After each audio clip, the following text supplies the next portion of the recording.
G'day guys and welcome, my name is Michael and I'm the DeadAussieGamer, here to share with you my tips, tricks, ideas and strategies for playing and running tabletop role-playing games. Today we're going to be taking a look at a question that I got asked in Discord about how to be a good second-in-command. Now, when we play role-playing games, we're not always going to be in a situation where we're playing on a table where there is a distinct hierarchy. Some games, such as starship games, where you have a captain and then the bridge crew, you might work it into. Some games, you might have a hero of the people, and of course, the party that travel with them. In these games, having a good second-in-command can make a huge difference, but what does it mean to be a good second-in-command? Well, that's what we're going to be exploring today, along with, maybe side by side, what are some of the best narratives that you could tell while taking on a second-in-command role? So, firstly, what you want to look at is what type of leader is operating within your role-playing group. Is your leader someone who is managing the group based on inspiration? They are just the great and good moral compass that everyone seems to be attracted to. Are they someone who is simply reliable, someone who knows exactly what they want and how to achieve getting it? Or are they a dictator, someone who is forcing people to do what they want because they're simply the strongest? Whatever the reason, the second-in-command should be someone who tries to elevate whatever it is the leader is trying to do. If they are an inspirational person, then they are someone who needs to be inspired by that character. If it's a tyrant, it needs to be someone who is subservient, someone who is willing to sort of go, oh yes, I'm willing to put my fate in the hands of this person, not just because they're strong, but because I am weak and they need to protect me, or they're so smart and so brilliant, whatever the case is. That is what a second needs to, first of all, be aware of, is what is the leader, what is the first, going to be like, and how can I help build that narrative up? Now, there are different types of seconds in command. There are, three particular archetypes that I'm going to be talking about today, as they are probably the most distinct ones, but there are hundreds of different ones where the relationship between the leader and the second in command can often shape the entire character. If the characters are, say, best childhood friends, like Captain America and Bucky, the Winter Soldier, then that creates its own story. If they are people who are indebted, like, you've saved my life, and now I owe you a debt of service, and I will repay you one day by traveling and being a part of your entourage until such a day as I can repay my blood debt. Again, an entirely different relationship, different story, different narrative being built up here. But within those relationships are, of course, the methods that the second is operating. And the first one that I want to talk about is the toady. The toady is a type of second in command that is completely and utterly subservient, almost to the point of dependence on a first. You can see this in characters like the Igor in the Victor Frankenstein story, where you have a character who is, for the most part, self-interested and is subservient for their own particular needs. This could be a genuine thing, or it could be perhaps a means of manipulating others so that you give yourself a meek facade. Yes, my lord. Oh, you're so brilliant, my lord. Oh, well, you are truly a magnificent specimen, my lord. Yes. This could be a great kind of hench person, I guess, for a first in command. Now, I feel like these kind of characters, the toadies, work super, super well in three particular ways. The first is if the person in charge is someone who really doesn't care about the people around him, somewhat dismissive of that. A toady will follow regardless of whether or not they're treated well or whether or not they're, respected. That's the nature of a toady. The second thing you want to look at is the toady genuinely trying to look for the success of the leader? Or are they simply waiting for the opportunity for them to rise up? So, a great example of this would be characters that are hench creatures, like Starscream, for example, from the Transformers series, waiting for the moment for Megatron's influence to weaken, so that I, Starscream, shall rule the skies, etc., etc., etc. Having that kind of character be a second in command is really good because, one, it's someone who is always going to follow and always going to give that impression that we should follow this leader, and be kind of like a hype man. And second, it creates a really fun narrative where the leader has to kind of, again, trust and rely on the second, but also make sure that they remain in a position of dominance. It encourages the leader to continue to be a leader and not kind of drop the ball, because if they drop the ball, then the second in command is going to weasel their way in and snatch up the leadership role.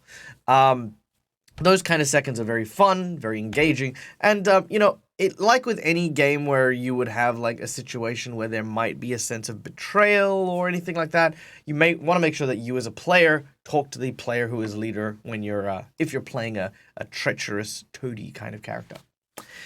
All right. The second type of character is what I like to call the nanny.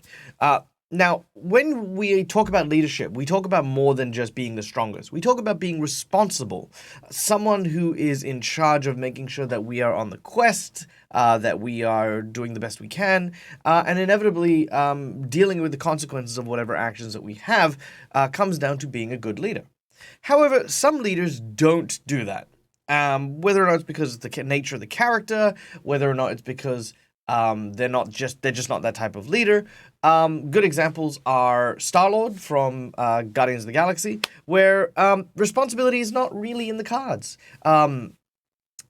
Having a good second who is in the nanny category is about having a second officer who takes on those responsibilities, who takes on the idea of like, okay, well, I will be the sensible one. I will do the logical and sensible thing here. A great example of that would be Spock, for example, who would often be the one to explain to Kirk, this is illogical, this is something that isn't going to particularly work. But the important thing is being smarter or being wiser isn't about just saying, no, you can't do this, because that's the position of the leader. It's about saying this is the better option, or this is the smarter option, or this is the responsible option. And if the leader decides not to do that, to be the one who has plans and contingencies in place for if/when the leader's plan fails. So the thing is, in those kind of relationships, you have often a leader who is somewhat reckless, wild, has crazy ideas that sometimes really pay off in ways that don't make sense. The logical person, or the nanny who is kind of looking after everything, often does not even comprehend or understand how that works, but has throughout some point or another in their life seen the value of that captain's behavior. They've seen the merit in behind allowing the captain to be that kind of leader. So that's what you want to be nurturing. You want to be nurturing why your very, very logical, wise, and sensible person is not in command, and why they rely on that other person. The better you can build that relationship, the better that character is going to be, hands down. If your character is childhood friends, and one of you went and became very studious, and the other kind of lazed about a bit, one of you ended up in command and the other was supposed to be supportive, there could be some jealousy there. There could be some like, no, I am more sensible and I should be in charge of this. And that could create a great story. And then eventually it turns into, well, actually, the logical thing didn't work, but the crazy, wild, and reckless thing did. Maybe there's something to be said about that being our way of doing things. So yeah, building those relationships. Build that kind of strong connection between the logical and the I guess cowboy. I don't know, whatever you'd call it. This last one I want to call the other. The other is a very interesting second. The other is called the other because it is technically the other leader. It is someone who is relied upon just as strongly as the person in charge, someone who is respected by everyone, whether they're NPCs or PCs. This is often seen in the first mate on a pirate ship. On the pirate ship, you would have, like, say, a captain who instills fear and leadership and yada, yada, yada. But then you have a second in command who equally respects fear, demands respect and fear and yada, yada, yada. When the captain is not around, it is the second in command who is suddenly in charge. And for the most part, there is this very, very firm understanding that that is the relationship between the leadership role, that it shifts almost frequently between the two. Now, how do we play a good other second? What you would do is you would make sure that there is always a clear and concise line between yourself and the person in charge. This is you'd almost want to treat this slightly militaristically as far as the hierarchy goes. You want to have everything sort of run through the leader and make sure that the leader, who hopefully is someone reliable, sensible, etc., is able to make the ultimate decisions, and you are there as an enforcer, someone who emphasizes that this is what was said, this is what needs to be done, let's get this done. So that's kind of what you are. But because you've done that, and because you've built that relationship with your leader character, it then becomes a case of, well, you know what the leader would want because you always ask what they want. And then, yeah, when the leader is not available, that second becomes the other leader. The stories told from this are often quite good because I find that a lot of the stories in which the party might turn on the leader and sort of say, actually, the second should be the leader, happens with other second characters. For that, I always recommend talk to your players, talk to the other members of the group, and find that strong line.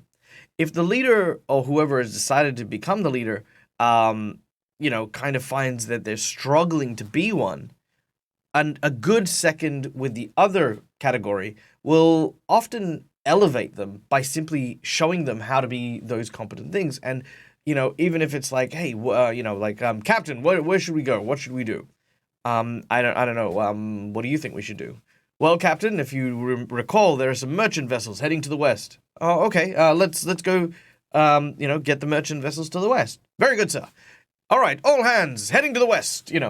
And suddenly an unconfident or a doubting captain suddenly becomes very competent, very very reliable. So through that second, we get a strong leadership. That's what I'm trying to say. There you go. Got there in the end. All right. Thank you so much for listening, guys. I hope you enjoyed this video. If you did, hit that like button, hit the subscribe button, bang on that bell if you want to hear more videos like this. I do apologize. I did release this video twice, mostly because the audio was really bad and I didn't like it. So here we are with this one. So yeah, if you want to check out some more stuff that I've done, check out the link in the description below. Go check out all of the social medias. You can watch me play games on Twitch. And yeah, thank you very much. Until next time, guys, as always, game hard or die trying. Good night, guys.